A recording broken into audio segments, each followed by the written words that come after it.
is the NBA trade deadline, so let's go to the association because everyone was expecting the Warriors to make noise at the deadline, with many having them as a front runner to land Giannis. But overnight, news broke that Golden State is trading Jonathan Kuminga and Buddy Hield to the Atlanta Hawks for Kristaps Porzingis. The Warriors got their much-needed big man in Porzingis. However, he has appeared in only 17 games for the Hawks this season due to a tricky illness. This closes the chapter for Buddy Hield and Jonathan Kuminga in Golden State, but gives them both a fresh start now in Atlanta. We now welcome Monica McNutt, who's looking fly here on the set.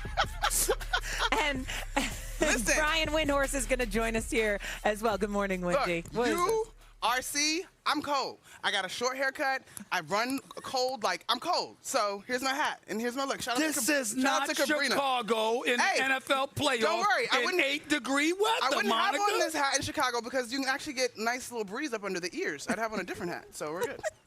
Can we talk about this trade yesterday? Okay, so with Kristaps now going to the Warriors, Wendy, I'm going to go to you first on this. Does this basically mean Giannis is not getting traded by the 3 p.m. Eastern deadline today? Well, I wouldn't go so far as to say that yet, but I say he's not getting traded to the Warriors because this was a move where the Warriors moved on when they realized they weren't going to get a deal done with Milwaukee, and they get a guy who I think is more of a pre-agency move. They may want to sign Kristaps Porzingis for long-term after the season. This is really an indication of where the Bucks are thinking here, because the Warriors' offer from a draft pick standpoint was the strongest offer out there. And if you look at the last two championship teams, the Thunder and the Celtics, they were built through draft-based trades of star players. And so if that's the way you're going to follow in your Milwaukee, that's why Golden State made the most sense. And Milwaukee passed. And so they moved on. Minnesota, who was also very aggressively trying to get Giannis, they have moved on. About 10 minutes ago, Shams reported that they have traded 4 second-round picks and Rob Dillingham, a lottery pick from last year, for Ayo Dosunmu from the Bulls. They will be the guard that they're going to put for the foreseeable future alongside Anthony Edwards. So you can tell that Minnesota and Golden State think they're not getting Giannis today. The Miami Heat are still out there, and the Heat, as last I heard, were still trying to make moves to improve their offer that they can make to Milwaukee. And they have an offer that is sort of a blend of young players and draft picks. It's sort of a hybrid offer when you compare Minnesota to Golden State, so it would sort of be a middle path.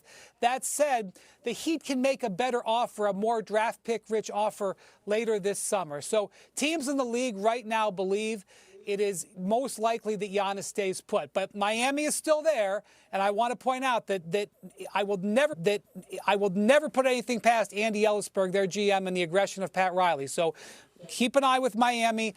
Cleveland sniffed around on Giannis, but now that they've made the James Harden deal, I think they're probably set. Portland has been out there in the marketplace looking for assets also to try to make a deal for Giannis. The reason that they make some sense is because they have a bunch of Bucks draft assets from the Damian Lillard trade. But what I'm getting around to here is, Stephen A., Giannis, he can't get what he wants unless he asks for it. If he doesn't say to the Bucks, I want to be traded, not this messing around. He doesn't say the words, I want to be traded, and I want to be traded to New York, or I want to be traded to Miami. That's where I'm going to sign. He's left the door open for the Bucks to play this game, and now the game is going to, swung probably in the Bucks' favor. And that's what's surprising about all of this, because Giannis is one of the most straight-up dudes you'll ever encounter in professional sport. He will tell you what he feels. He will tell you why he feels that way, and he's not shy about it. But somehow, for some reason, when it comes to the Milwaukee Bucks, simply being public about it and saying, I want to be gone, is something he's highly reluctant to do. And so because of it, it gives Milwaukee the wiggle room to play around, entertain an abundance of offers, wait, move fast, or, he's giving them more control that they actually deserve to have, considering who he is and the cachet that he brings. When healthy, this is one of the top 5 players on the planet. This is Giannis that we're talking about here. When you've got that kind of cachet and you've delivered the championship to the franchise, you get to say, I want out. I want to go here. That's what I was hoping for with the New York Knicks. The only reason I changed course is because those 4 calf injuries in the last 19 months. If it wasn't for that, Eminem, I'm telling you right now. And I love you, girl. I love you, girl. I wouldn't care if they traded you to get him. They trade you too. They trade everybody. I mean, and you, Wendy, and everybody else, the equipment manager, I don't give a damn who it is. A healthy Giannis in New York with Jalen Brunson, I would give away the dance team, the equipment manager, the chauffeur. I'd do anything. Get Giannis at the Garden. But those calf injuries scare me because of Tyrese Halliburton and Dame Lillard and KD in the past. And I just worry. Jason Tatum now, I just worry about that. So Nick, stand pat. Yeah. I want to go back to how you started the conversation, S.A., because you are right. Giannis has 100% earned the right within the league to say what he wants. And so for me, it becomes very clear that this is intentional not to say what he wants, right? Last week when we were having this conversation with Wendy, he pointed out how the offers can be improved in the summer. To me, it seems clear that by not making a statement emphatically that he wants to roll, Giannis is waiting, it seems at least, and I could be wrong. Wendy just told us that Miami is still scrambling, but it seems like leaving in the summer is the best play to maintain the legacy that he's trying to protect, and both sides can still be happiest. This is the part. Like we owe it. Shay, Eminem, Wendy, us as pundits on national television. I think I'm qualified to say this part. You know, you gotta be okay with being the bad guy sometimes. It's really not that bad. It's really not that bad. You should try it. It's actually very cathartic. I will say, though, it really works. And I think Giannis is overly concerned about being the bad guy in Milwaukee. Bump that. You won one playoff series in the last 4 years. The team don't have a roster around you. They ain't going no damn place. And it's cold. It's very, very cold there, and there's not as much to do in places like compared to places like Miami and New York and stuff like that. There's nothing wrong with being the bad guy. He needs to look at them and say, yo, I want out. He was brave enough to boo the crowd when they booed him, right? He booed them back. But that's the one thing we could point to that he's done that made us, one thing. I didn't say it was bad. Okay. I'm not insulted. I'm complimenting him. Yeah, he booed them back. I'm Giannis. I'm one of the top 5 players on the planet. I delivered you an NBA championship, and I'm averaging 30 and 11, and you booing me? You damn right he had a right to boo back. Well, here's where it could get more.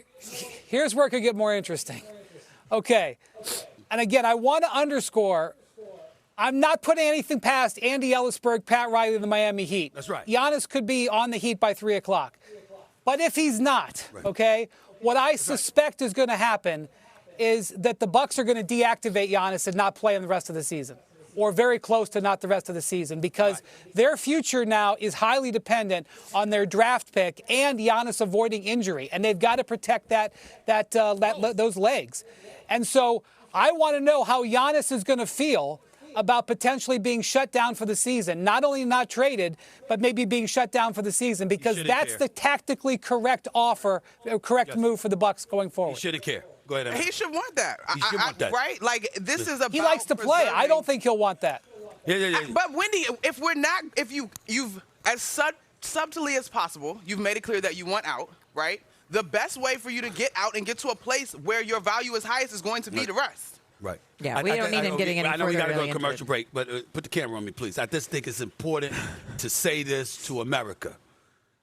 As a Knicks fan, I definitely wouldn't mind him ending up in New York City.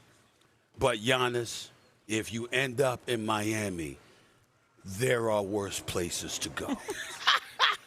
It is important to say that. It's very, very Speaking important. of, there's worse places to go than Miami. Knicks are winning, though. Speaking of the Eight of them Knicks. things. Yeah, how Eight of about them the things. Knicks? Go ahead. It's nice being on the West Coast to be able to see double overtime How about out that? here. How about it? How about it? All right, we got more for